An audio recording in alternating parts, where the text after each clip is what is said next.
Yeah, whenever.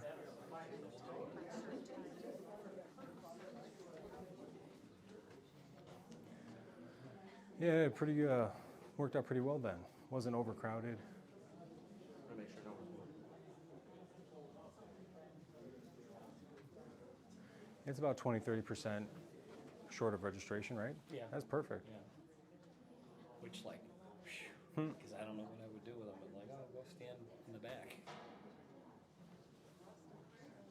But this is like, when I do these, like if I did this at Lincoln Way West Auditorium that seats 900, it would look like a dismal failure. Yeah, But yeah. I put 175 whatever in here, it's like, wow, that's a huge success. Well, we had like 250 in Lincoln Way East, and it looked small because there's like 600 that fit in there. Women's safety event, Tim Ozinga, a couple years ago. Explain the flyer that I gave you when I greeted you at the door. These are free raffle giveaways that you're all invited to participate in. We're going to have a drawing on this Saturday, April 7th. Needs to project We'll more. send you a link over email as well as a live stream on Instagram. And just so you know, if you want to, there's going to be 3 ways in order to enter into these raffles. Yeah, he was a nuclear warhead technician. We'll have 3 different prizes, which is a home defense pepper gel canister. Sprays very far and very, very effective. A free security consultation with Joe. He'll come over to your house and see where you're slacking. And a free concealed carry class with Joe. 2 Saturdays you go out shooting, you get your concealed carry license, and it's a lot of fun. It's a very, very good teacher. So 3 winners for 3 prizes. The second raffle is on the right, raffle number 2. You'll scan the QR codes for each of these, and if you leave a good, honest Google review, or it'll pull up Southern Cross Inc. That's our parent company, and the training is JM Training branch, and that will get you 1 free entry into the Beretta Ultimate A300 semi-automatic shotgun. We took it to the range, and it is just phenomenal. So that'll give you 1 free entry for that. And if you're not into the shotgun, you'll get 2 Byrna Home Defense pepper pellet launchers. So instead of bullets, it'll shoot out this pepper pellet thing, and that really does some damage as well. So this is a You ever see $12 those? value, all for Those free. things 600 feet per second. And just to reiterate, in case of any confusion, What's that? Oh yeah, oh yeah. Cross is the parent company, and this is JM Training, the training branch of the company. So I encourage you all to take advantage of the home security and safety items that we're offering you in the raffle today. And one last announcement before we get started today is I wanted to mention the Lethality University, which is the middle QR code. It's the Home Defense Masterclass online series and coaching group. We kind of get together, we learn from one another, and we do one-on-ones with Joe. Again, he's a great teacher, and he'll give you a lot of tips and tricks with that. And if you decide you want to work with Joe and become a member of this kind of online masterclass group, if you sign up today, you'll get not only a massive registration discount for the membership, that's good for life. You'll also get free raffle tickets for the gun raffle. So 3 in with the registration. So again, at the end of the class today, you'll be given the opportunity to register for the Home Defense Masterclass at a substantial discounted rate. And you'll get to 3 free entries into the shotgun raffle. And in addition to that, the first 15 registrations today will get you a free JM Training hat, as well as a pepper spray training gel. So it's inert, it's water, it's totally safe. You can, everybody's got a pepper spray, but you hopefully never used it. So this will get you some good practice with it. Maybe prank your husband and spray it. So Jim Erickson, Iraq. And so I definitely encourage you to take the advantage of the discounted at the end of today's class. You'll be entered free tickets to the raffle. You'll get the hat, you'll get the pepper spray. Yeah, it sucks. All right, everybody, thank you so much. I know Joe is very, very excited to be here. He's incredibly dedicated for teaching just normal, regular people how to defend themselves against violent and violent crimes. And I hope you get as much out of this seminar as I have working with him over the last 5 or 6 months, because it's a hell of a lot. So thank you guys so much.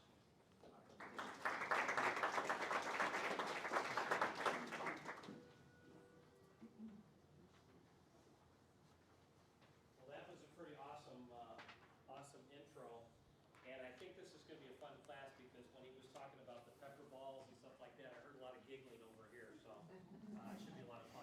I know a lot of you. I'm Dan Martin. I'm the Safe Community Coordinator here with the Village of New Lenox. And we have a lot of CERT people in class, a lot of people from our Safe Community Coalition, and others. So welcome. Appreciate all of you coming out.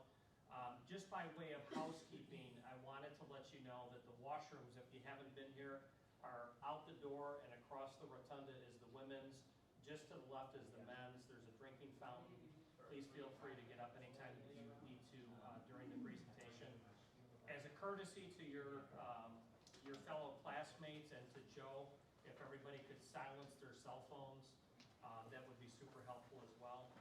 Just a real quick thing for those that aren't familiar with what we do here at the Village and our Safe Community Coalition. We've been doing stuff like this since 2009.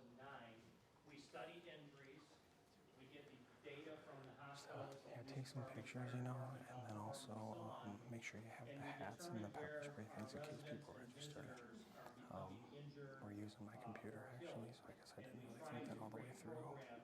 But just if people come up and say they registered, So we just kind of give have it it to narrowed them. down to 6 broad categories: suicide prevention, substance use prevention, domestic violence prevention, older adult falls, motor vehicle traffic safety, and what am I missing, safe community people? Distracted driving, motor vehicle traffic safety. So in those 6 areas, in those 6 task groups, we have a whole host of programs that we offer, and we throw 75 organizations that we partner with, over 130 people. We offer them here at the Village Hall, the library, the schools. We kind of go all over with these programs. So I have all of you on the email list. So from time to time, I will send out an email, a press release, if you will, about stuff that's coming up. And it's done with the theory that if you like this class, well, maybe you like something in the area of traffic safety or substance use prevention, suicide prevention, whatever the case might be. So please don't be a stranger. Come out. Everything that we do is free, and it's free because we have great speakers like Joe that will come out and do presentations like this. Joe has been with our Safe Community Coalition and our Emergency Preparedness Task Group for about a year now. This is the first time that he's doing this presentation. He's done active shooter for us. He'll be doing that later this year, so you'll have another opportunity to see him speak. But Joe will talk about his background, which is just unbelievable. It's hard for me to keep up with all the things that he's doing between Southern Cross Academy and now JM training, and he's got a virtual thing. He's going to talk about a lot of that, I'm sure, during the presentation. But he is a mover and shaker, and he's very, very good when it comes to personal safety, home defense, things like that. I will guarantee that you'll get something of tremendous value out of the presentation tonight. So with that, on behalf of the Village, on behalf of our Safe Community Coalition, I appreciate everyone coming out tonight. And with that, I'll turn it over to Joe.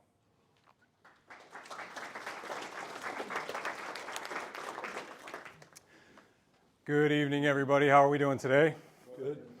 All right. So, I'm Joe Malone.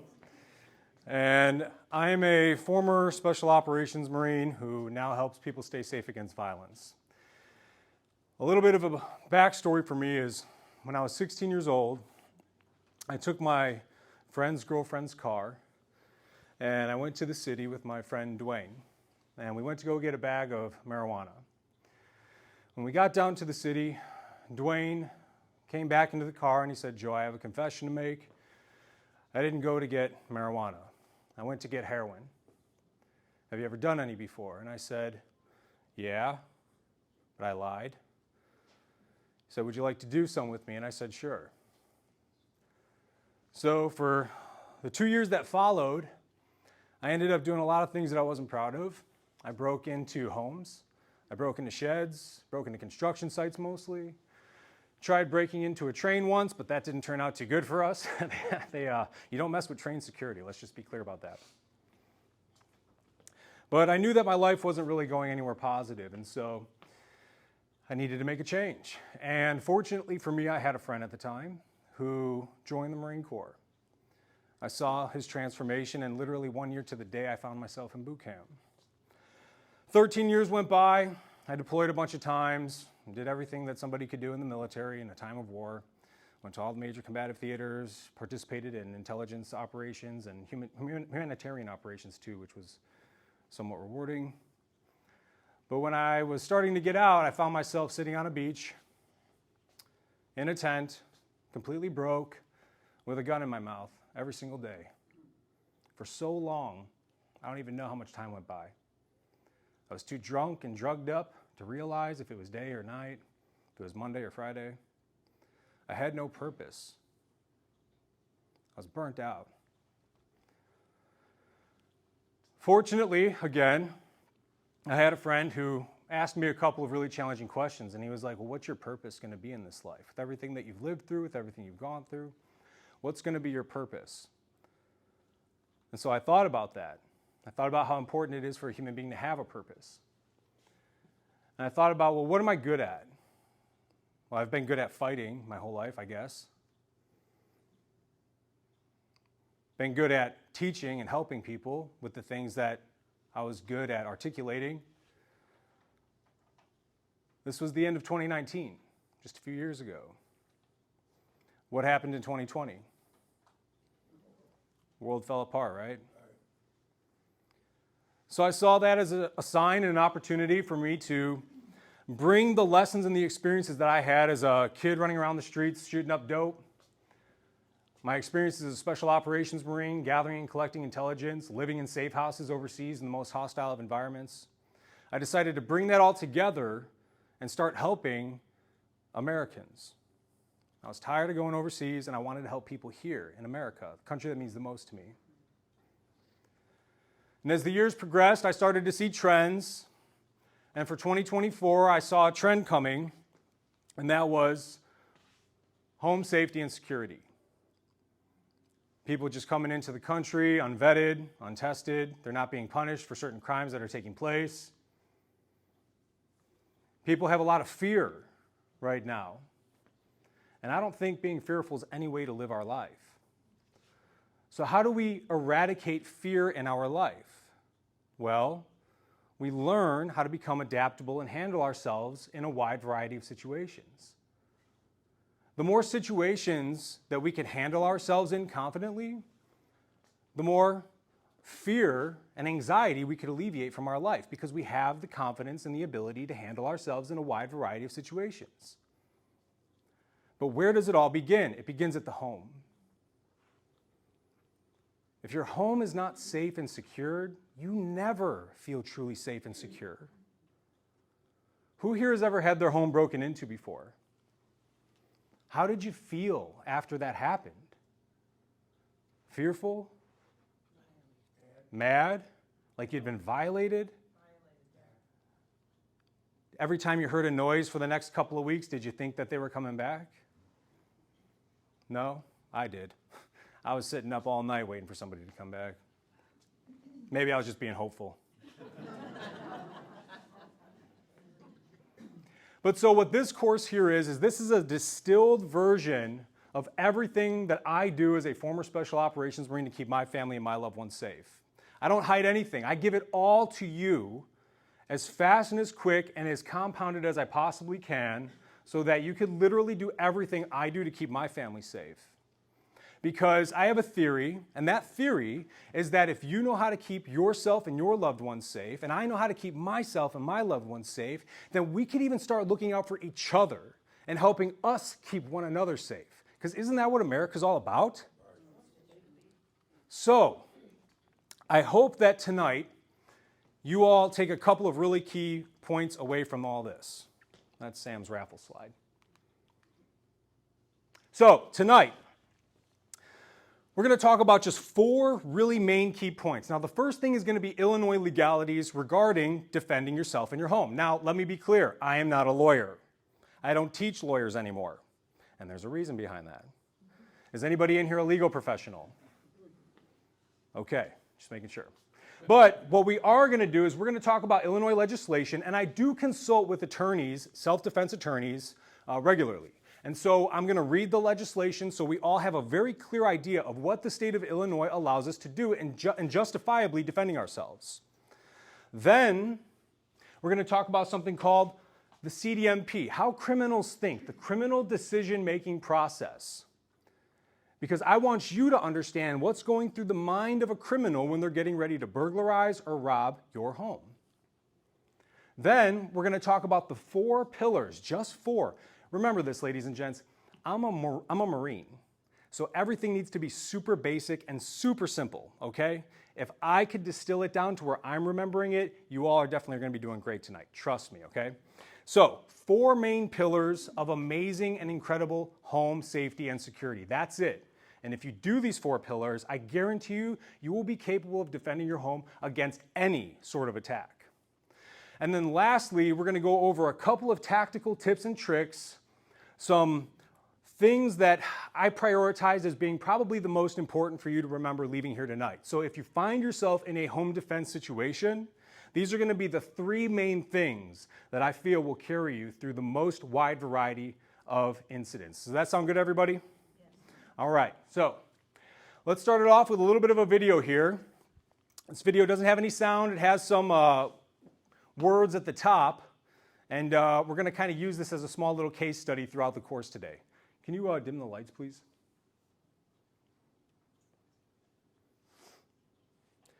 So keep your attention here to the bottom. Staircase coming up. Now pay attention to what this criminal is doing. How is he moving in the house? What's that? Slowly, quietly. He's nervous. He's scared. He's listening. They don't know where things are at, who's possibly in the home. They're taking their time.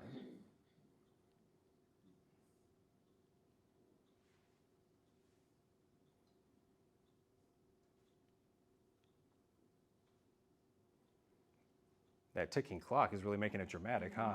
Yeah.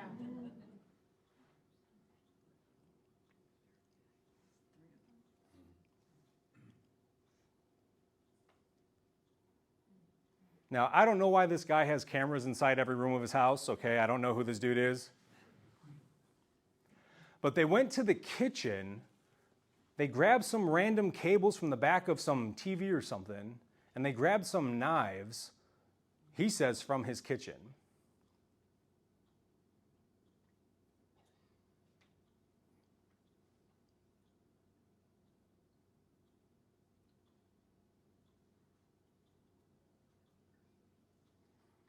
It is creepy, right?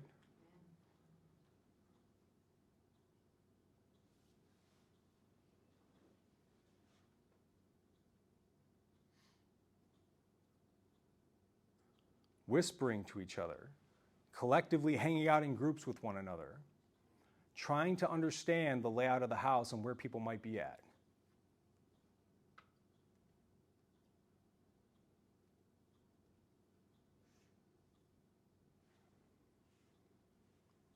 Three armed criminals.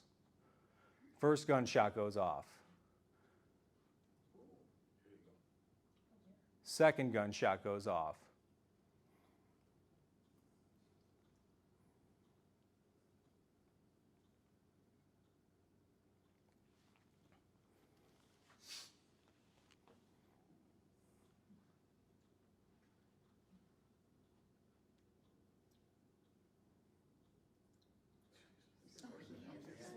Did you see that? Okay, I just wanted to make sure, all right? So, go ahead, hit the lights for me, please. Couple of really interesting key takeaways from all that, right? One, the demeanor of the criminals. Were they just in there loud, smashing and grabbing? No. Now, does this mean that's how all criminals are going to act? No, definitely not. But they were scared, they were nervous, they were trying to figure out what was taking place inside of the house. What does that tell you in terms of how you must be capable of detecting criminal activity in and around your house?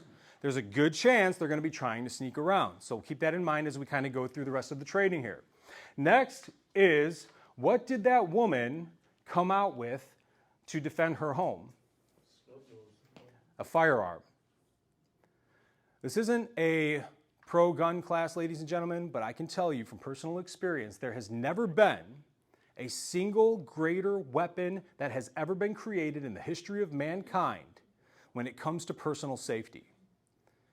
Nowhere else can a 120-pound woman take on 3 large armed criminals and come out unscathed? There's no other weapon that's going to provide that type of leverage. It's important to remember. What did she do after she fired the gunshots? Turn the lights on. What do we think? Good choice or bad choice? Bad choice? Who says bad? Put your hands up. Who says good? Put your hands up. Who says I'm really just not sure? All right, don't worry. We're going to be talking about that a little bit. Well, let me ask you all this question. If it's nighttime and the lights are on inside your house and somebody's standing outside of your house, is it easier or more difficult for them to see you? Just something to think about as we continue to talk about this here. And then lastly, what was that guy sleeping with? What is going on? This is not like Audie Murphy post-World War II, okay? I just want to be clear, yeah. I never recommend sleeping with a gun like that, okay? And I'm actually going to tell you all a little story about myself a little bit later and how I recommend you store firearms in the home if you do, in fact, decide to keep them in your home, okay? So remember this video, remember a couple of these case in points as we begin to dive into the 4 pillars of home safety and security, okay? So first thing, though, let's talk about Illinois legalities. Who here has a concealed carry, or if you want to say, or maybe you don't want to say, who here has a concealed carry weapons license? Now, who here has heard that if somebody is breaking into your home or is in your home, you need to confirm they have a weapon in their hand before you could actually engage them? Has anybody in here ever heard that before? A couple people? All right, good. I like that answer. So let's see what the law says about defending our home. This is justified lethal self-defense in the state of Illinois. It says, and I'm going to read it verbatim for you all, a person is justified in the use of force against another when and to the extent that they reasonably believe such conduct is necessary to defend themselves or another against such other's imminent use of unlawful force. However, he is justified in the use of force which is intended or likely to cause death or great bodily harm only if he reasonably believes that such force is necessary to prevent imminent death or great bodily harm to himself or another, or the commission of a forcible felony. A forcible felony is a collective group of crimes, things like first-degree murder, kidnapping, aggravated criminal sexual assault. It's like the worst crimes that people can commit. So in the state of Illinois, if you reasonably believe that there's an imminent threat to somebody's life, great bodily injury or harm, or a forcible felony, Illinois state law says that you're justified in using force that is likely to cause death or great bodily harm. Now let's read what Illinois state law says about defending our home. Illinois is something called a castle doctrine state, believe it or not. However, it's a caveated castle doctrine state. It's not hardcore Texas, like you're on my property, I could pull a gun on you. No. However, Illinois is actually pretty friendly towards the homeowner, believe it or not. Who here is surprised by that? I read this thing like every other day just to make sure that I'm not losing my mind. So, here's what Illinois says about using force to defend your home.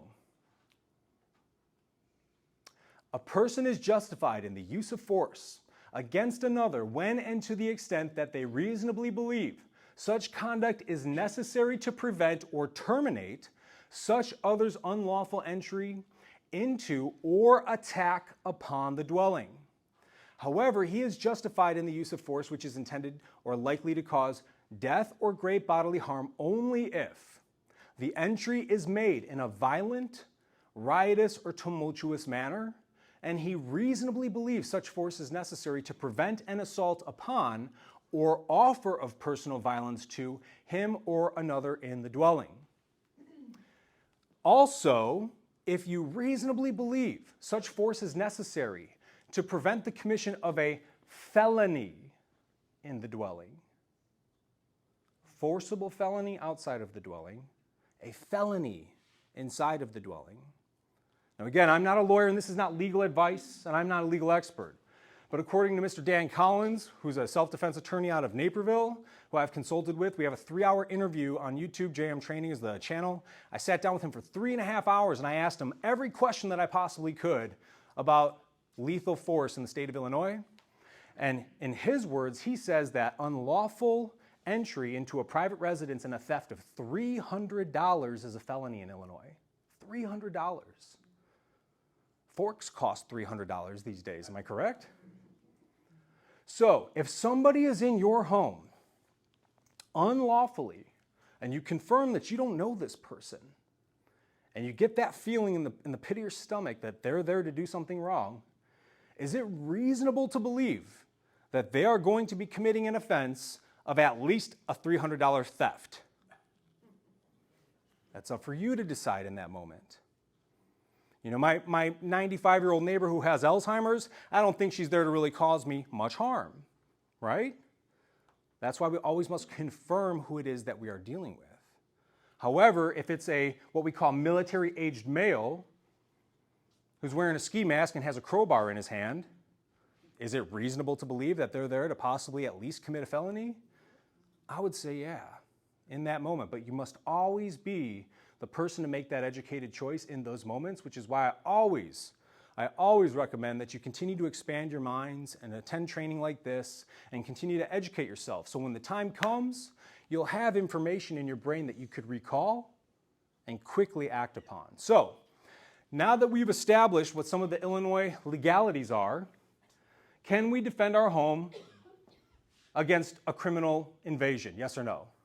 Yes. Absolutely. Absolutely. Can you go back? I didn't read that last paragraph there. Yep. And you didn't get to it, did you? No, I didn't do that. So it basically just says you can't be the aggressor down there. So if I start a fight with you and then I go, if I go running into my house or something and, then you come up pounding on my door saying, come out and fight me like you said you were going to fight me, you can't just blast me and say, oh, well, he was trying to attack my house. So that's just what that says there. You can never be the aggressor or initiate the incident to begin with. And they can't be outside your house, right? So if it's in a riotous or tumultuous, violent manner, like they're throwing Molotov cocktails or they're smashing your window in trying to gain entry, if you're in fear for your life, I will always encourage people to always defend their lives. But according to Illinois state law, technically they're outside of the home if they're attacking the dwelling. So, of course, always use your best judgment. Always consult with a lawyer if you know one. But how I would take that is, yeah, if they're smashing a window in trying to violently invade my home so that they could harm me and my family, I think that's pretty, that's pretty justified, in my opinion. Let me just be clear, in my opinion, okay? And if anybody does know any lawyers, please send them my way. I love to get as much perspective as I possibly can from everybody, so that way I don't ever pass the wrong information. Sound good? All right. So now that we understand a little bit about Illinois legislation and defending our home, let's talk about the criminal decision-making process, the criminal mindset. All right, so why do criminals break into homes? Money, okay, possibly money. What else? Vengeance. Drugs, vengeance. What's that? Especially they steal so they can sell. Steal so they could sell stuff. Sexual offenders. Yeah, absolutely. All of these are really valid points. I feel as if though I've distilled, regardless of the intent, I feel like I've distilled it down to just 4 main questions that every criminal asks themselves before they decide to break into a facility. And that is the criminal decision-making process. The first question is there something I want? Now, whether that's money, whether that's violating the rights of another human being, whether that is revenge just so they could tear the place up, is there something I want or want to do? And if the answer is yes, then they're going to progress forward in the criminal decision-making process. If the answer is no, well, then they're just going to move on to the next house. So if I'm walking by your house and I don't see you have a big TV or a nice car or possibly any fancy jewelry or anything like that, then I'm probably just going to move on to the next house if money is my motivation. However, I don't think that in America, the greatest nation that has ever been created in the history of all of mankind, you should live fearful of displaying the things that you've earned throughout your life. I don't think that we should live that way. But we are going to talk about a couple of key things you could do to just not have it blatantly be displayed at the wrong times of the day or night. So, is there something that they want to take? The second question is, can I easily get away with it? So as we get into the 4 pillars of home defense, What we're trying to do is create difficulty. We want it to be as difficult as possible for the criminal to get away with this crime. Degradation of lifestyle resonates in the primitive part of our brain. If you're likely to get caught, go to jail, get shot, stabbed, beat in the process, you're less likely to do things. I mean, think about back when you got in trouble as a kid and then your mom or your dad smacked the heck out of you and you said, okay, well, I'm not going to go do that again. It's just a primitive survival mechanism built in all humans' brains. The next question is, do I have the tools and resources myself? The more people, the more tools, the more resources that a criminal needs to elicit, I'm just going to probably go for the easier target. So the more difficult, the more resources and people that they need, the less likely they are to follow through with burglarizing or robbing your home. And then lastly, can I get more intel before I decide to act? This is usually done in the form of casing and probing. Casing is the passive measure of verifying a criminal target, and then probing is more like the active measures of going around the side of your house, checking the windows to see if they're actually open, maybe knocking on the door, seeing if it's locked or unlocked. Maybe you got a dog. What systems do I need to bypass? Casing and probing. So these 4 questions are going to remain resonant throughout the rest of this training, and you're going to see exactly why in here in just a moment. So, now that we understand Illinois legalities a little bit, and now that we're starting to understand the criminal mindset, let's talk about the 4 pillars. The 4 pillars, ladies and gentlemen, are absolutely, without a doubt, the greatest thing you could do to defend your home against crime. It doesn't matter if it's a group of 9 Ecuadorians from a criminal enterprise who entered the country illegally, which is happening right now, by the way, just so you know, across the country, there are groups of organized criminals from South America specifically who have been targeting more upscale neighborhoods and breaking into the homes in groups of up to 9, all the way from California, Arizona, Texas, and then they just got some up in Michigan about a month or 2 ago. What's right in between that? Does that mean that they're not here? No, I would probably say that they are. We just haven't caught any of them yet. All the way down to your local drug addict who's just going to come like a buffoon fumbling into your home. These 4 Ds will help you through all of that. The first D is deterrence. Oh, well lit. That's a right, yeah, and that's good continuous lighting is a great deterrent. We're going to touch on that here in just a moment. And it's also really aesthetically pleasing as well. I'm big on aesthetics, I just got to say. Like, I don't think we need to live in prisons, but there are a lot of ways. It's called crime prevention through environmental design. And so when we design the environment to be aesthetically pleasing and neat and organized, it's strange how that translates over into crime prevention. Because if there's nice, well-lit, wide-open spaces and good manicured lawns and all of our tools are put away nice and neatly, well, things that are out of place, we notice it right away. So it's funny how having nice, beautiful, aesthetically pleasing, organized landscaping in a home actually really greatly contributes to you keeping your home safe. And it's actually one of the main fundamentals of deterrence. The goal of deterrence is to create doubt and uncertainty in the criminal. So think back to our criminal decision-making process. How many questions do a criminal ask themselves? 4 questions. And if we could take these 4 questions and turn them into no's, you've just completed successful deterrence.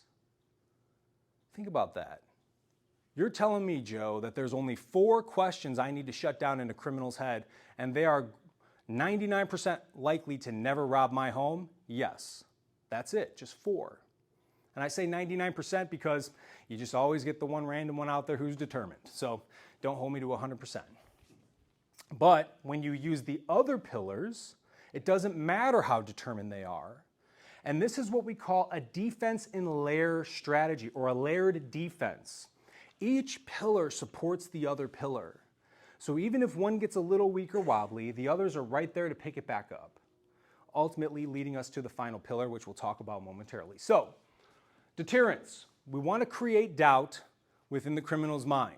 Now, we talked about good continuous lighting. What's some other things that we could do around the home to deter criminal activity? What do we think?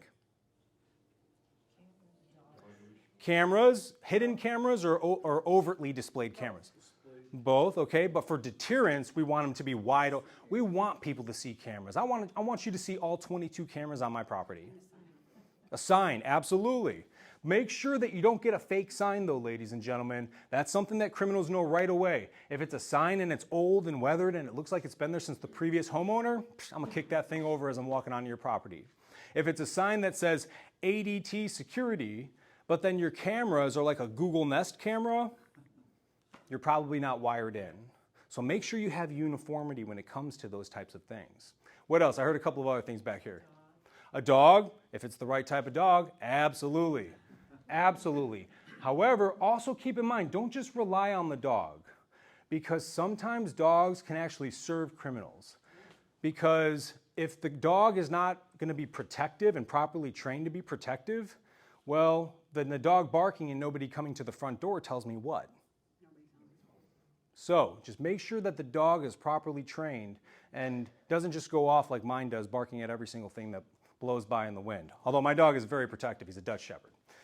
So when it comes to deterrence, we have a checklist. Now, not all of these items are going to be applicable to the everyday homeowner.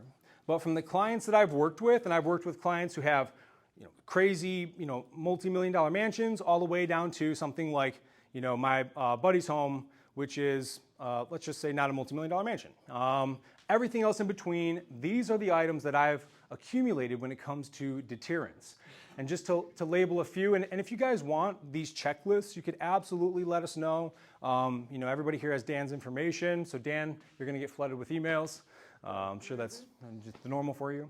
So just let me know, and I'd be more than happy to send this all to you for absolutely free. I'll give it to Dan, and you guys can do with it whatever you want. Improve upon it. Say, Joe, this thing sucks. Take away from it. I don't know. Whatever. So a couple of things. Perimeter fencing. Good, solid perimeter fencing. Shutting down. Can I gain more intel? Can I get over this thing easy? Gates in the front yard. Overtly displayed security system. Closing your windows at night. This is a huge thing for me.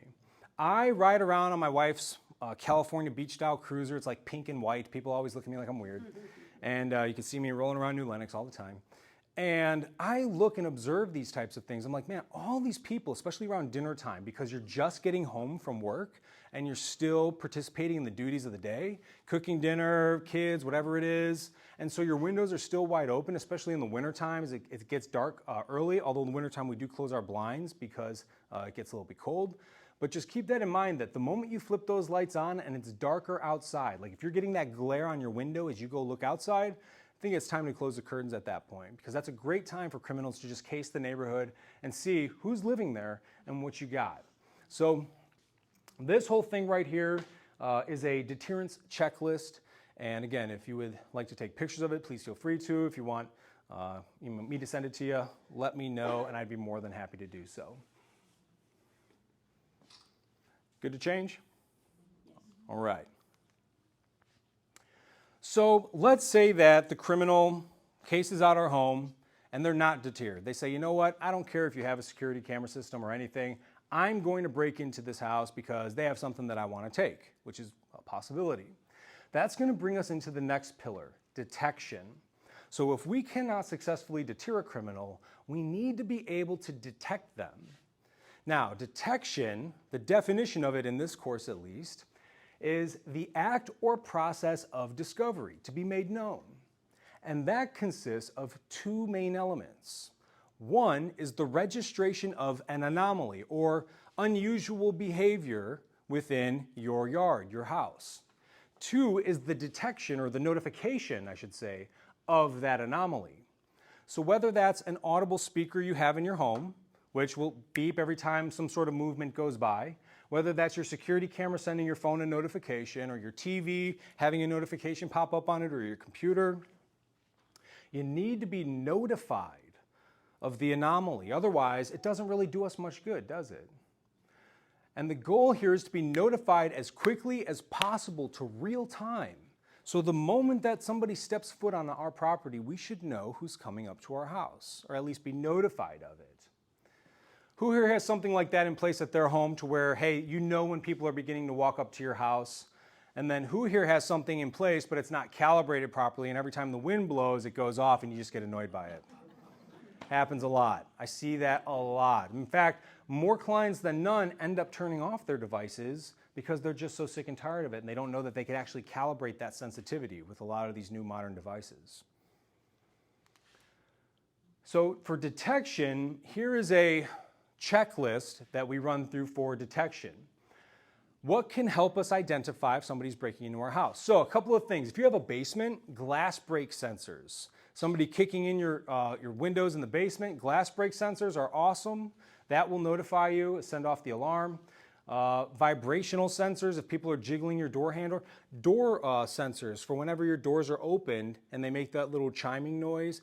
Great tools for you to just be detected of somebody entering your house or coming up on your property. A lot of cameras these days have beep notifications. You can even set the time where it's like, hey, at 10 p.m. till 4 a.m., if anybody walks in front of my camera, I want it to go beep or send me a ring. So now you're being notified in those areas at that time where nobody should be walking. And so having the ability to register the anomaly and be notified is what we look for with incredible detection. Probably my favorite part on here is Neighborhood Watch. Who here knows their neighbors? Wow, that's beautiful. That's awesome. Your neighbors and you as a neighbor are without a doubt the single best thing for deterring and detecting criminal activity. And if you watch these interviews with all these serial burglars who've been doing like life sentences now because they robbed so many people's homes, they'll all tell you, whenever I'm casing out or probing a neighborhood, if the neighbors were looking at me weird, I didn't do it. I went to the next one, next block, next neighborhood. So Neighborhood Watch is probably one of my favorites that I've learned to come to love. Any questions on detection? Yes? Gravel pathway, great question. So some people use gravel or like pebblestone as like aesthetically pleasing walkways.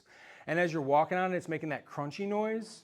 Very obvious at nighttime. I used to hate gravel. So even in the military, when we were going on target to like do a raid or something like that, if you got like these pebbled yards, especially in the desert, man, it was like they knew you were there at that point, especially in the dead of the night. So that's what gravel pathways are. Place that under your window. Well, once we get into delay here, I'll talk about one of my favorites that I use. But yeah, so putting that under your window could be very beneficial. All right. So if we can't deter a criminal, but we could detect them successfully, so now somebody's breaking into our home and we know this, the next thing we need to know how to do is to delay them. Delay is going to buy us time, and time is always your greatest ally when it comes to personal safety. Time gives us the opportunity to prepare our defenses. So delay, this is going to consist of three main variables. Time variance, and the way I look at this is like if your front door is wide open and I'm on the street and I walk right in, that's like picture perfect scenario for the criminal, right? Versus what do you currently have in place that's going to slow them down? Time variance. The next is energy. Do they need to climb over stuff, crawl around things, get into things, run back and forth? How much energy do they need to expend to get into your home? And then lastly, resources. Do they need resources? Do they need to pick locks, cut chains, break things open? Tell you, hanging an open lock on your fence, like if you have a standard like chain link fence with like the little handle, the U-shaped handle, hanging a lock on there, it's not even locked. I can't tell you how many times that's fooled me. Not even breaking into places, just as a grown man. Like my buddy's like, it's unlocked. I'm like, no, it's not, it's locked. He goes, dude, it's unlocked. And I'm like, no, it's not. Oh, okay. So that in itself could be a really useful delay tactic. Again, the most incredible asset that delay is going to give you is time. Picture this. You get a notification on your phone. It's late at night. You're just falling off to sleep. You look at your mobile device or your tablet or your phone or your TV, and you see that there's 2 criminals trying to break into your back door. But they're moving slow. They can't get in because you have a reinforced lock. Okay, well now I could take my time, arm myself, call the police, and then get ready to defend my home, which we'll talk about here in just a second. So delaying is an incredibly important tactic, incredibly important strategy. Now, my favorite thing about delay is rose bushes. I love it. Incredibly violent, incredibly painful, but incredibly beautiful at the same time. I'm all about aesthetics. Somebody recently told me, you know, the little prickers, they said that they planted those underneath their window. I was like, sure, you know, it's not the most beautiful plant, but my dog would probably roll in that and then come in the house, so I don't use them. But perhaps maybe around the perimeter of your property. So if you live maybe next to a slightly forested area like I do, yeah, that would be a good spot for that. Or poison ivy, poison oak. It's not going to immediately kick in, but at least they'll be suffering long term, right? As long as they're allergic. So here's a checklist for delaying criminal activity. Think reinforced locks, reinforced doorways. Here's another safety tip and trick for you all. Your door frame. So the way that doors function is you have the frame and then the door, right? And then that striker, which is that part that comes in and out, that goes in the door. And so the striker jamb, like that receptacle piece, that is only secured by a little 1/4-inch screw. Yep. One donkey kick to that thing, and it comes. It doesn't matter if it's dead bolted or not, ladies and gents. If you just take 2.5-inch screws or even 3-inch screws, and you replace that, you just went from 1 kick. I think the studies that we were doing, it was like 27 kicks or something like that. It was, I think maybe even 60 kicks and 27 with a battering ram. It was crazy how big of a difference that makes. So make sure that you run through the checklist, go throughout your home, and just ask yourself, how much do I delay a criminal from trying to break into my home? What types of obstacles do I have available? And if you ever need any guidance, watch Home Alone. That's where all this originated from. Just kidding. Yes? I have a side panel, so I can't use a 3-inch screw. So what do I do for that? What do you mean by a side panel? You know, the door is here, and then it's got that panel on the side with the glass in it. Side light, thank you. Side light. You can't, it's a one, the whole thing is a one frame. The door and everything is together. So you can't put a 3-inch or 2-inch screw into the other thing because the window's there. So I would have to see to be certain, but the other thing that you could do is they have these little floor jams. I have those. Okay, that thing will definitely keep somebody from kicking in the door. Absolutely. And they also have, again, I'd have to see kind of what you're talking about, but they also have like wall-mounted ones as well, where you put in it's like a U-shaped piece of metal with an L. Oh yeah, I have one of those too. Okay, yeah. Sounds like you're doing it right then. Yeah. I have that one. Yep. Much better than the 3-inch screws. Okay. Yes. What do you mean by a door jam? Do you mean like those door stopper things? Yeah, so just due to the time frame, I don't really pull up many photographs, but you install it into your floor, and the door can still swing over it, and then either you could step on it and it kind of like pops up, or they have sliding pieces where it's like this piece of flat metal. So if somebody did try kicking in your door, the base of your door would bump into that, and it would just be secured and stopped. Again, it's kind of hard for me to maybe articulate it. They even have a T that goes into the floor. Yeah, they have a T1 that they have all sorts of different types.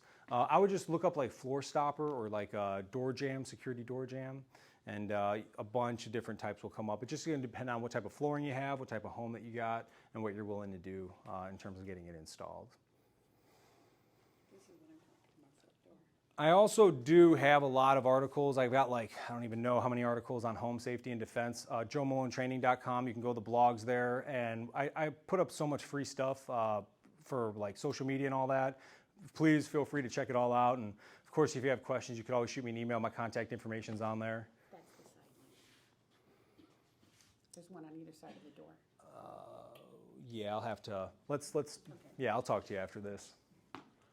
All right, any more questions on delay? All right. I told you it's going to be a simple class, right? You're probably sitting here like, yeah, this makes sense. It's not that complicated. Now,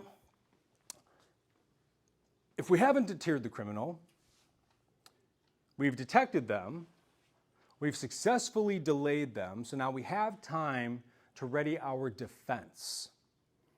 This, of course, is the most dangerous and the most complex part of securing our home from a criminal attack. However, as a Marine, I think I distilled it down to where it's pretty simple to where even a child could do it. And I mean that, literally. So, defense is the collection of tools and methods that we use to protect an asset, being us, our family, our home, against an attack, the criminal. And this is broken down into three main components: tools, planning, and training. Tools, lethal, less lethal, non-lethal. Planning, we call family emergency response plan, and we're going to touch on all this here momentarily. And training, what you're doing here right now. Going to the gun range, watching videos on home invasions. Just don't get all paranoid and worked up about it, okay? That's not a way to live your life. So, defense tools. If we go back to our video earlier, we saw that our homeowner had a firearm, and that firearm successfully deterred 3 armed criminals from attacking. Again, it's the single greatest personal safety device ever created in the history of mankind. If you don't know how to use one, or if you're uncomfortable with them, reach out to me, please. This is what I do and what I'm here for, and I've trained thousands of people all over the world, and I went into combat with them hand in hand. I want to help you. I want to help your families. I want to help you secure generational safety. Think about this.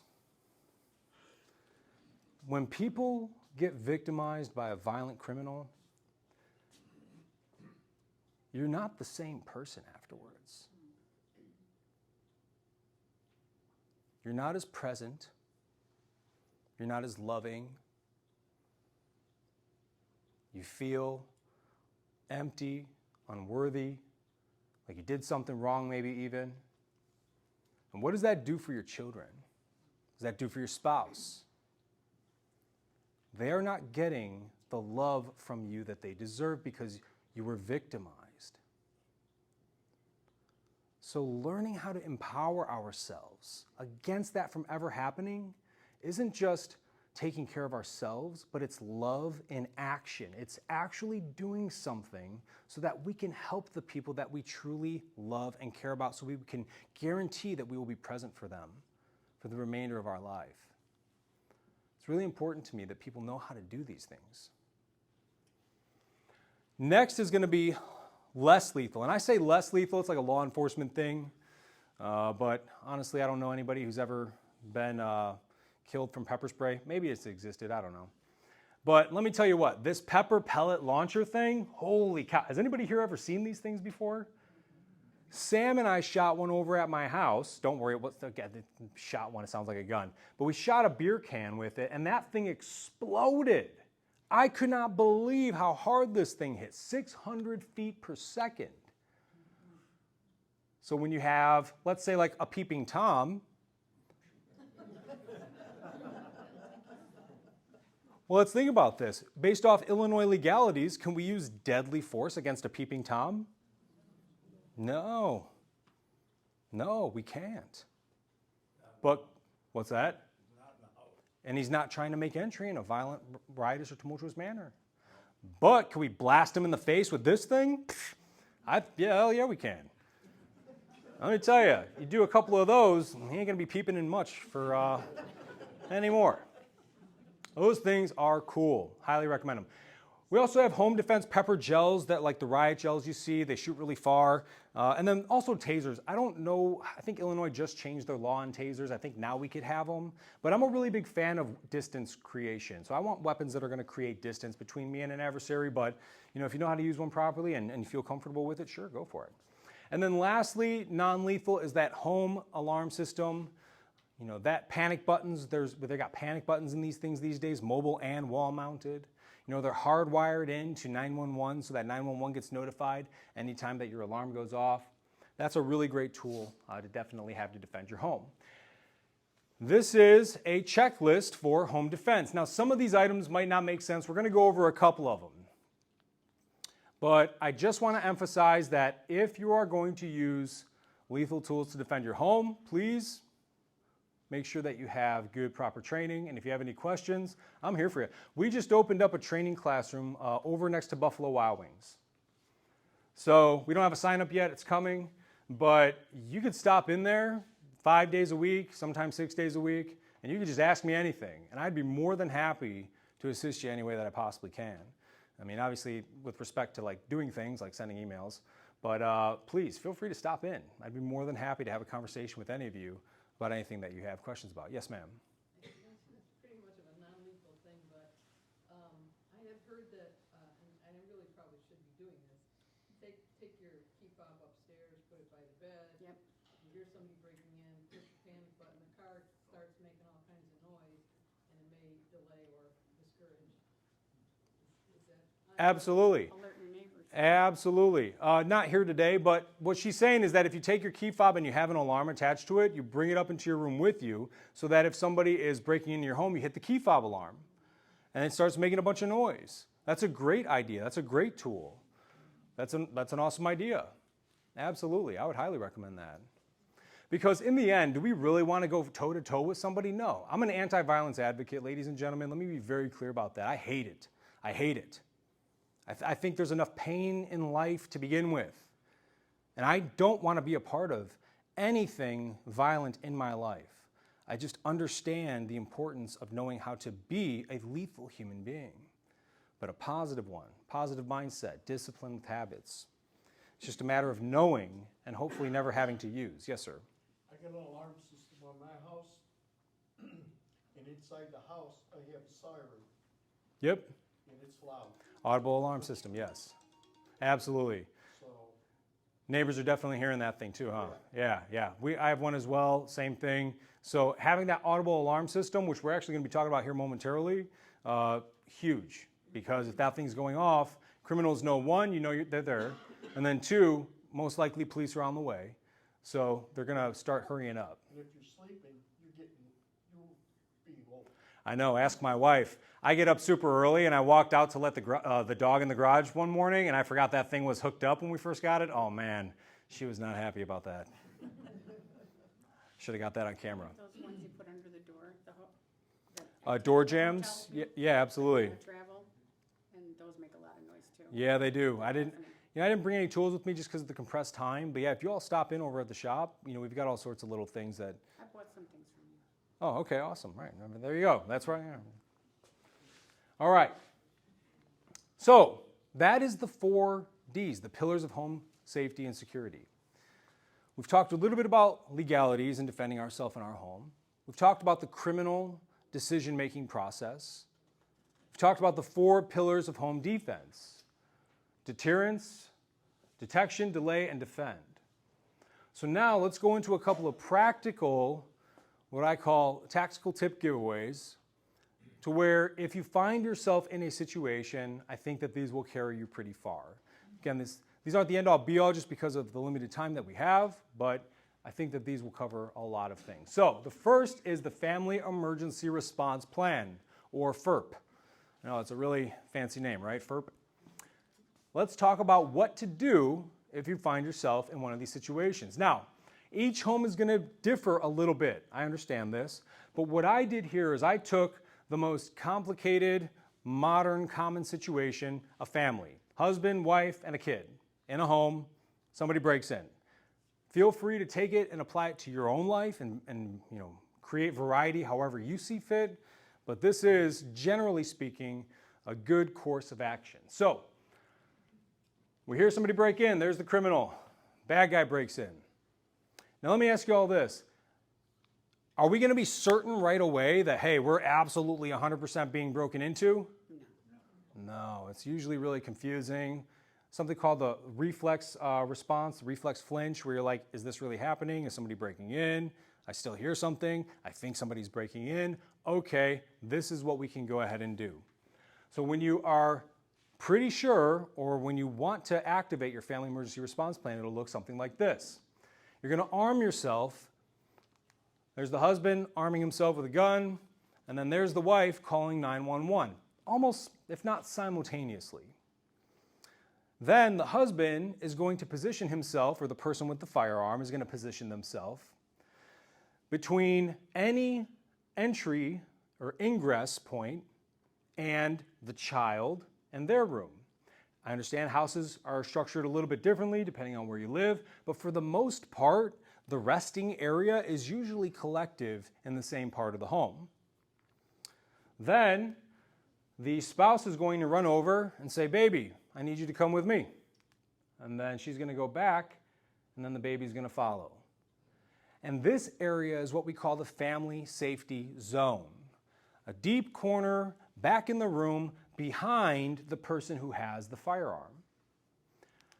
That person's not going to just stand in the hallway. They're going to then pull themselves back into the room, and they are going to create something that we call a fatal funnel. This right here, ladies and gents, is why this becomes so simple, the fatal funnel concept. The fatal funnel is a channelized area or a choke point within your residence that a person must travel through in order to get to you, most commonly seen as a doorway. So this could be your bedroom door. This could be the kids' room's door. Wherever you decide to put that family safety zone, that entry point, or even the hallway leading down to it, could be a fatal funnel. And this is why. Think of it this way. A shotgun has a shooting pattern of a wide radius, many pellets depending upon the types of ammunition that you use. Basically, let's just go ahead and assume about this big. And if this is a hallway right down the center of this room right here, and my family is right behind me, and I'm just sitting here like this, halfway in the door, a little bit out of the door, the moment that I see somebody trying to come down this hallway, I gain positive identification of my target always, one of the weapon safety rules. But the moment that I realize that person is a threat, how hard do I need to aim to really hit that person? Yeah, not much at all, right? They're stuck. They're in this fatal funnel. It's a choke point. Fatal funnel is a military tactic that we would use when we were conducting raids because we knew there were certain parts of the home that were so dangerous we couldn't waste time sitting around in there. We had to quickly move through them because that's where guys got hurt. That's where people got shot all the time. And so I took that concept and now I help people develop them in their home. So think about your own home. Think about where your room is located and think about, are there any areas or avenues of approach that you could easily lock down? In a lot of two-story homes, it looks like a staircase. In a lot of single-story homes, it's the hallway that leads down to the rooms, kind of like this example right here. But if this criminal comes around that corner and you get that positive identification, and so tactical tip number 2 is your fatal funnel. Tip number 1, family emergency response plan. 2 is the fatal funnel. Tactical tip number 3, I call this the tactical nightstand. Now, it doesn't need to look just like this thing up here, although I kind of think that looks pretty cool. But what do you keep in your nightstand? I always recommend you keep a handheld flashlight with really good illumination and freshly charged batteries. I recommend you keep one of these pepper pellet launchers, that's for sure. Maybe even some pepper spray, a panic button with your home security alarm system if you have one, your cell phone so you could easily grab it off the charger. And a tactical nightstand, just so you all know, doesn't need to literally be right next to your bed like a standard nightstand. I keep my phone a couple of feet away from my bed because it forces me to get up and have to get it in the morning time. So it could be a dresser or a drawer or like a closet shelf, but have some sort of, hey, this is where my home safety devices are located area. And of course, I highly, highly recommend having a firearm. Now, I'm going to tell you all a small story here. Back in 2020 when the riots kicked off, I worked a lot that first week. I slept 9 hours in 7 days. And when I made it home, I was exhausted. It was all night shift, running around, doing all sorts of weird stuff. I was exhausted. It was about 8 in the morning, it was May, and it was the first beautiful day. I remember because I tried staying up to enjoy the sunrise, but man, as soon as that sun was up, I was done. I told my wife I was going to bed. She said something about going to the grocery store. I said, cool, whatever. Well, a couple hours later, because the humidity was building up in the house, I remember, I woke up from my deep, deep slumber. Now, I was super scared. I hadn't ate, I hadn't been shaving, my hair was all over the place. I basically looked like a crazy man. That's what I looked like, a crazy pale lunatic with sunken eyes. And I was starving, and I knew my wife would make me something to eat, so I got up and I looked out the bedroom window to see if my wife had returned from the grocery store yet. And she had. I saw she was in my work truck, which was really unusual. She tried to avoid my work truck as much as possible, but I figured she was being helpful, probably trying to grab my stuff, bring it in for me because she knew I was tired.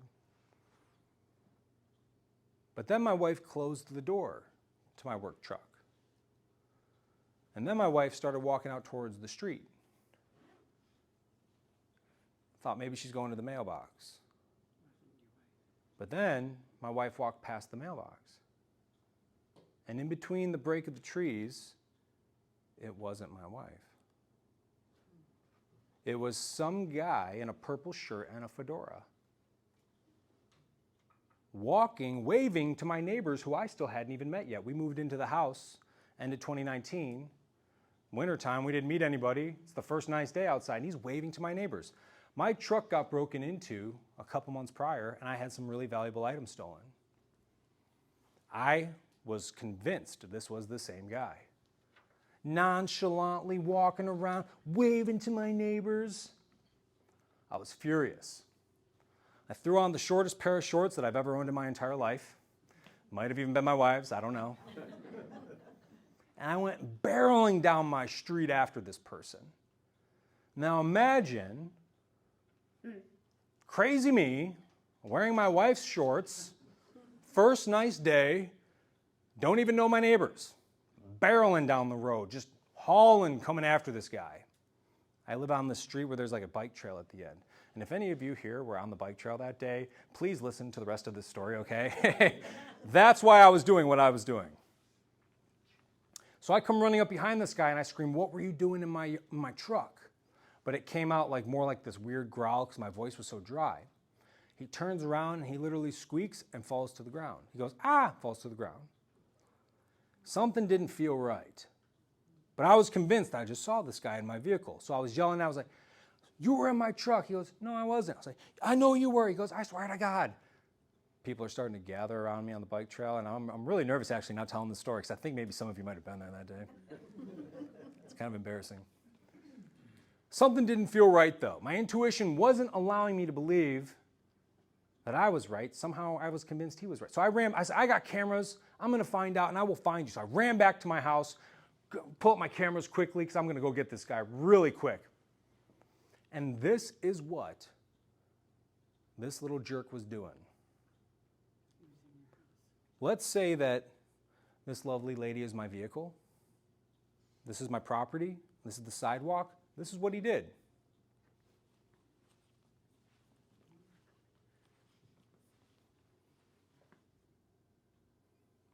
Never even stepped foot on my property. Never stepped foot on my property. Well, what the heck happened?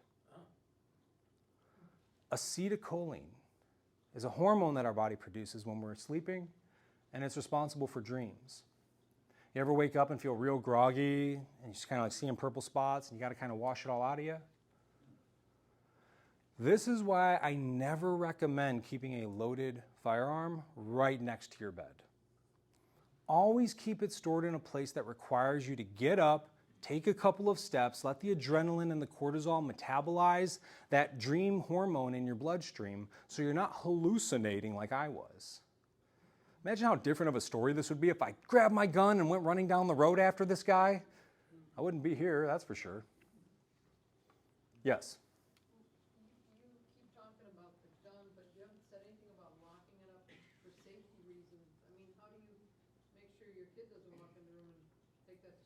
Yeah, absolutely. So, I don't recommend we keep it stored next to the bed by any means whatsoever. So how do we store firearms safely within our home? There are a lot of devices out there that are designed for quick access so that they can't easily be opened, and they can be mounted into a stud or a wall of some kind, and people can't break into them easily, and you can get to them quickly. There's devices where they have multiple like push downs, and you could open that up. And then I would even go as far as to even say, and some people disagree with me on this, but hey, whatever, you know, like it's up to you at this point. I don't even keep the gun loaded in the safe. I keep a magazine right next to it, or in what's called condition 3 if it's a shotgun, which we're not going to dive into all that here today. But my point is that if somebody did get that gun and did pull the trigger, it's not going to go off. That's how I recommend we store firearms in the home. And you might say, why, Joe? Because if we have proper deterrence, if we have proper detection, we have time. If we're delaying them, we have time. So generally speaking, we're going to have a pretty good amount of time to respond to somebody breaking into our home if we have the 4 pillars in place. It's when we start to cut corners and degrade the quality of those pillars that we start to say things like, well, I need to grab it quickly. Or like the one guy in the video sleeping with it in his hand. I think that that's crazy. So we could also dive a lot further into safe weapon storage around the home, and I'd be more than happy to have in-depth conversations with anybody. Please feel free to let me know. But just generally speaking, make sure that you have to take a couple of steps and think consciously before you ever go grabbing for any sort of weapon, even the pepper spray. Sound good? All right. So the tactical nightstand, a collective area where you can keep all of your home personal safety devices. I think that that is a really, really great idea. And also, again, that flashlight. Flashlights are very useful because sometimes you're going to need to go investigate what the noise was. And when you have that flashlight and you blind somebody, it buys you time because of their reflex. All right, so let's do a quick review on everything we talked about here tonight. Can you use justified lethal force against a home intruder? Yes, we can in the state of Illinois. Always get positive identification of your target. How many questions make up the criminal decision-making process? 4, absolutely. Who thinks they know all 4 of them? Anybody? What's the first one? What? Can they get away with it? Do they have something I want to take? Can I get away with it is the second one. Those are the reasons why they go after things that they take. Can I get away with it easily? How hard will it be? The resources. And then lastly, can I gain more intel before I decide to act? What are the pillars of home defense called? 4Ds. The 4Ds, awesome. And what are the 4Ds? Deterrence, detection, delay, defense. Yep, deterrence, detection, delay, and defend. What's one way we could deter criminal activity? Good continuous lighting. Nice proper landscaping even. What's one method that we could use for detecting people on our property? An alarm, cameras, some of the pea gravel roads, a dog. Neighborhood watch, absolutely. Motion sensors. A cat? I'm not too sure. What kind of cat you got? I mean, do they need a permit for that, Dan? What's one method we could use to delay criminals from breaking into our home? Deadbolt locks. Good reinforced locks, absolutely. Use those screws, have the striker plate reinforced, door jams, door stops, thorny bushes around your windows so it doesn't make it easy for them to break in, absolutely. What's one way that we could defend our home? Firearm.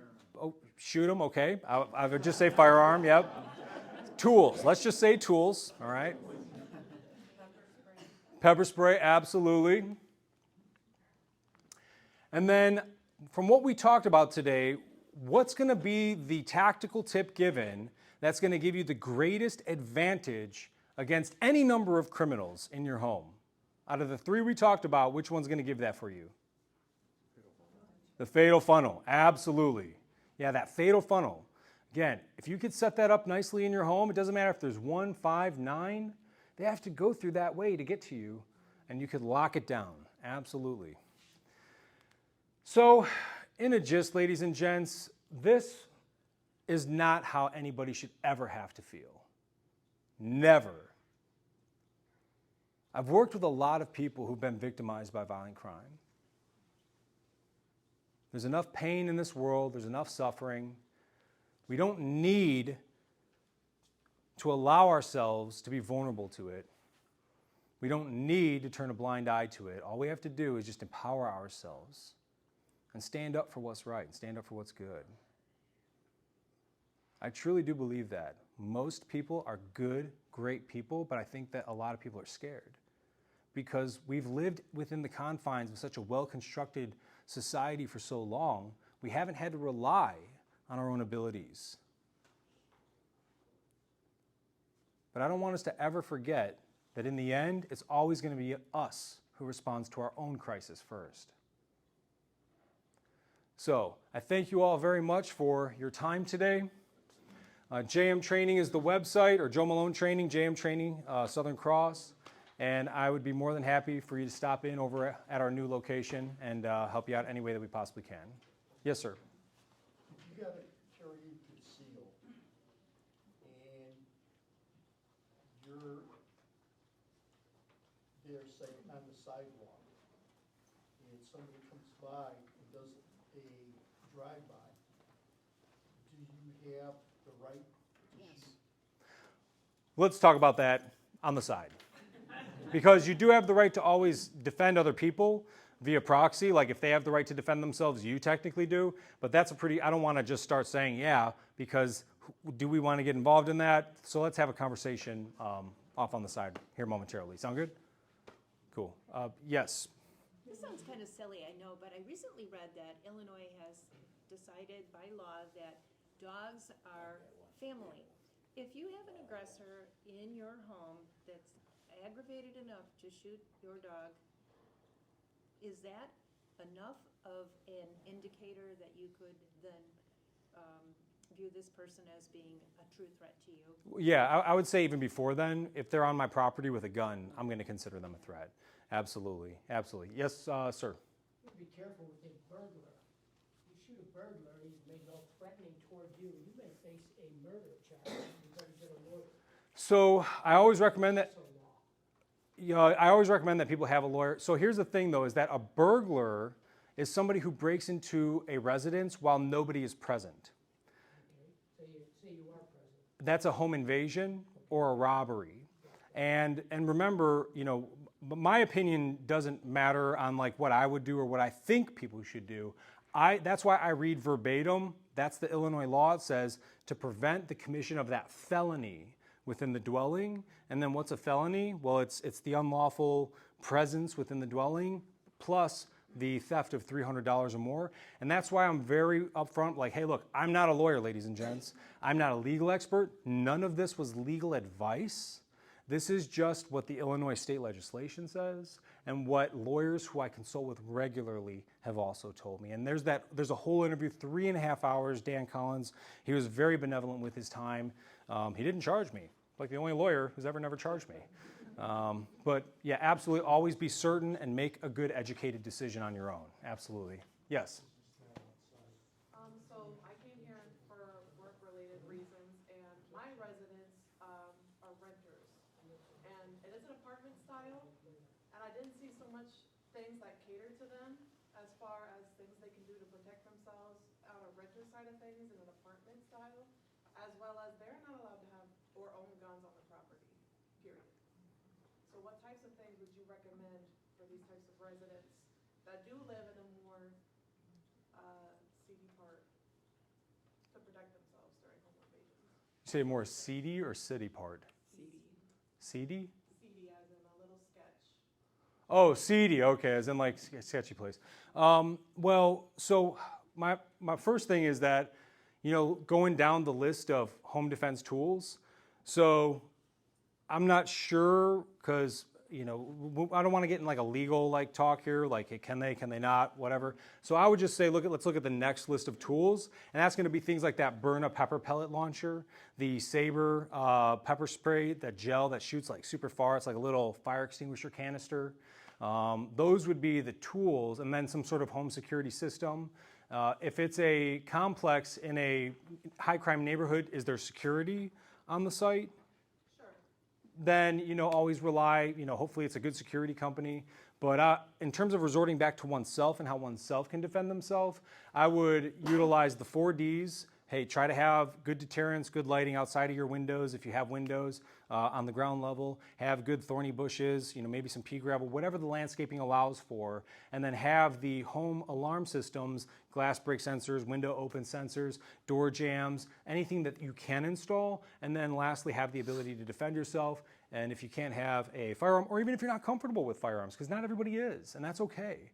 The pepper pellet gun is just like really, pepper pellet launcher, it's not a gun, is really awesome. That thing is like, if I got hit with one of those things, I would think that I was probably shot and I would be running out of that place. But of course, that's not always going to be the case. So that's what I would recommend at least. Yeah. Real quick before, I know we've lost a few people that have to scoot, but I just want to say before everybody leaves, on behalf of the village and our Safe Community Coalition, Joe, thank you so much for the Thanks. presentation.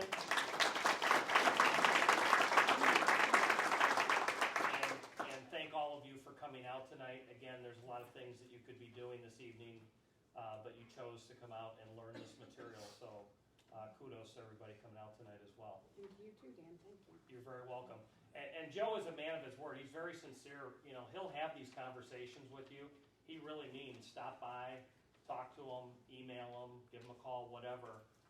He's a great guy that is definitely willing to help to keep yourself and your family safe. That's for sure. And what's your new address? It's 418 Nelson in the Nelson Plaza. So it's like right next to the Buffalo Wild Wings. Yeah. Anna? Dan, can you get the slides or whatever? The checklist, yep. Yeah, so Joe will send those, and then I'll blast that out to everybody. Everybody that's here, that's registered, I have your email address. I'll send thank anything you. Joe wants me to send. Will you be doing another presentation anytime in the area? Yeah, so the goal is to do like a monthly community thing over at our new training location. We can fit about like 20 to 50 people in there.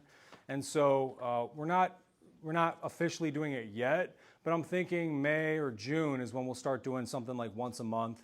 And it'll be various topics, everything from firearm safety to home defense to personal safety also, how to keep yourself safe and create distance from potential attackers while you're out in public. So,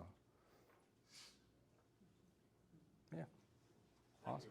All right. Thank you all. No, you all are great. I'll be hanging out for a little bit if you need help with anything. Good night, everyone. Good night.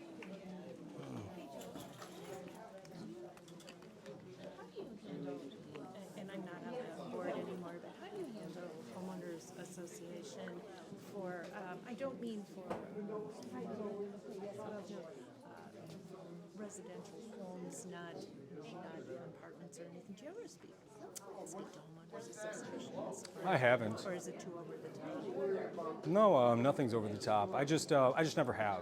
Yeah, I've never been asked to. I've never sought them out.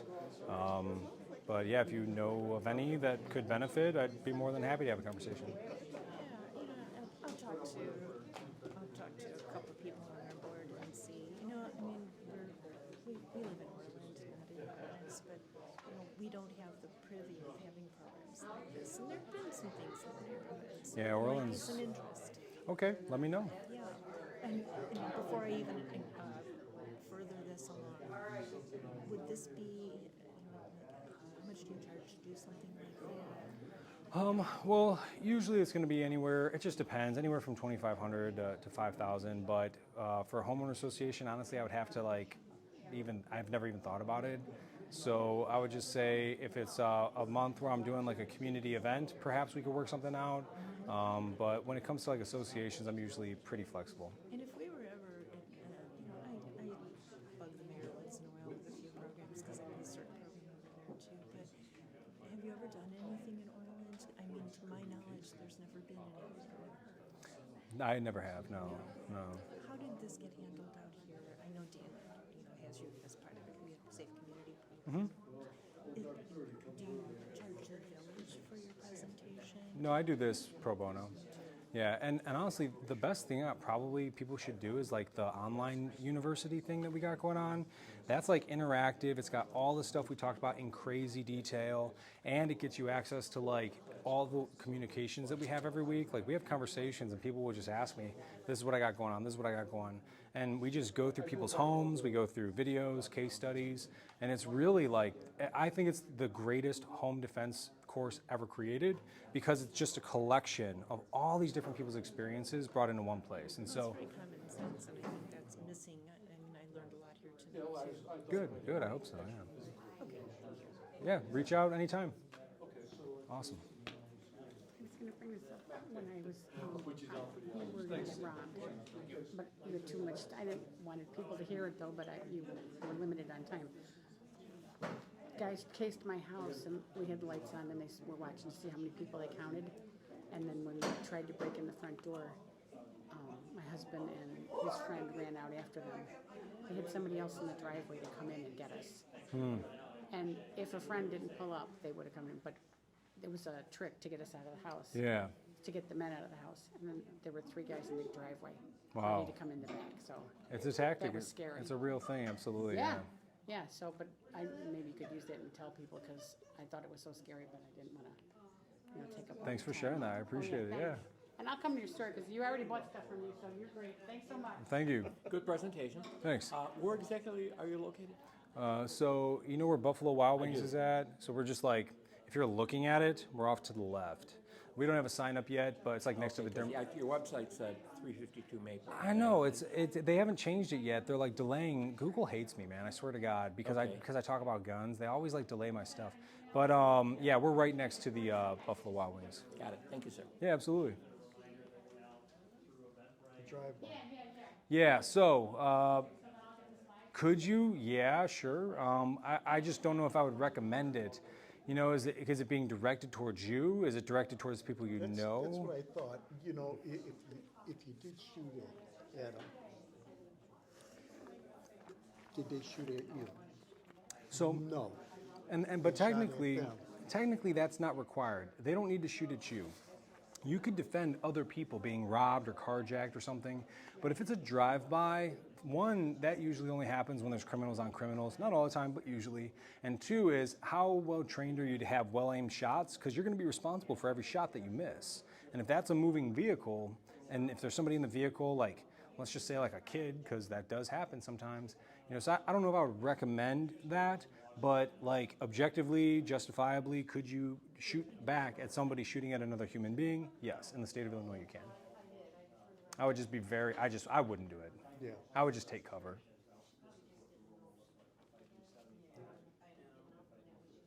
All right. Cool. So, with the seal and carry, if you win that, is it free? I mean, Yeah. Do you have to pay? No, not if you did the raffle and you win the raffle, that's a free concealed carry class, man. So you just come on in and get squared away. We do them every month. So you have the license to do it? To teach it, yeah. I teach it. Taught class last weekend. I'm teaching one this weekend. What do you charge for the bets? $75. And how long is that? So if you're a veteran and you got your DD-214, it's only 1 day, so it's 8 hours.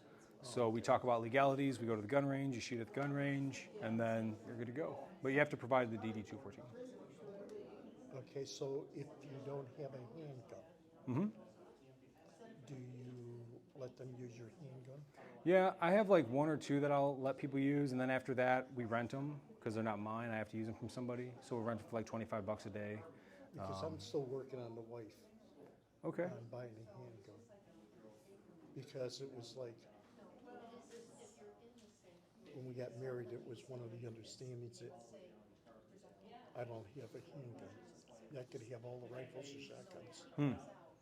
Because I love to hunt. So handguns really didn't interest me all that much. Okay. So I got the rifles and shotguns and all that. Well, but zero handguns. We're going to be doing like gun familiarization training as well. That'll be free. We'll put it on the website and stuff. And so if you ever want to come in and just feel some and get a feel for an idea for them, stop on in and we'll have a variety for you to check out. make a educated choice. Okay. Thank you very much. Cool, yeah, absolutely. What was your name? Pete. Pete? Gunther. Nice to meet you, Pete. I'm with the certs from also. Okay, cool, nice. And John was talking to your buddy about getting him to come out, maybe and do a class out for us Okay, in also. a concealed carry class? Or one of these No, classes? One of these classes. Okay, yeah, man. Was it Elsif? Is that like Greg out there who runs the cert, or Chuck Tracy. Chuck Geraci? That's what I'm thinking of. I talked to him in the past about doing some active shooter stuff with you guys. Well, I've come here and done the active shooter. Mm-hmm. Cool. Yeah. So I mean, yeah, That anytime. was 2 years ago, Okay. I believe. Did I teach it, or? No, I don't think you taught it. I was gonna say, a year ago probably it was when I started doing it. So like literally like last Or maybe April, I it was think. 3 years ago. Time goes by so quickly. It does. Cool, man. Well, yeah, feel free to reach out anytime, and if Chuck decides that you guys want me over there, we can drive, no big deal. Okay. Awesome. All right, thanks All again. right. Good meeting you, man. You too. You too. Taking off? Yep. Cool. Good presentation. Sweet. Can't wait to watch you in all 5 of my buildings. Yeah, man, it'll be cool, especially for like with the personal safety topic, and you guys got a really good group of people, so as long as they stay entertained, I think it'll be fun. They will. This will be a topic that'll keep them. Cool. They're Right starting on, to man. ask about the repairs, what we're doing, lighting the building up a lot more, so. Nice.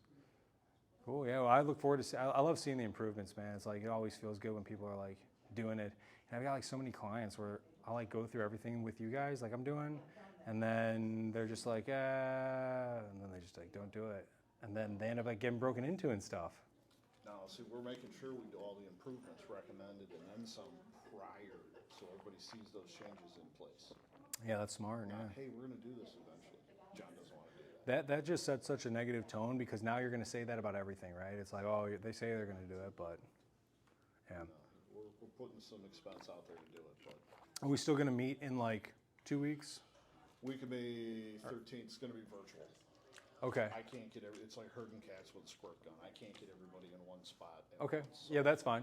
We'll do it virtual. Cool. It's going to be the week of the 13th?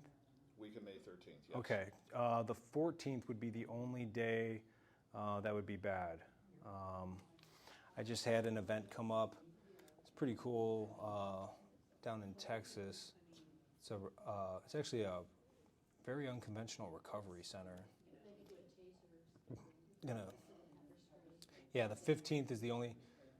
See, I had us for next week at some time. So let me move this down here. Cool. Yeah, just let me know. I would just say if we could avoid the 15th, that would be. What about the 16th? 16th, I'm open. Yeah. Let's do that. 1 o'clock, I have a class that I'm teaching, but I'm open for that's only an hour long. All right, I'll double check with him. It'll have to be virtual. He's back down in Tennessee. I don't blame him. Everybody else is scattered. Yeah, no big deal. All right. Awesome. Appreciate it. Cool. Thank Talk you. to you soon, Ray. Yeah.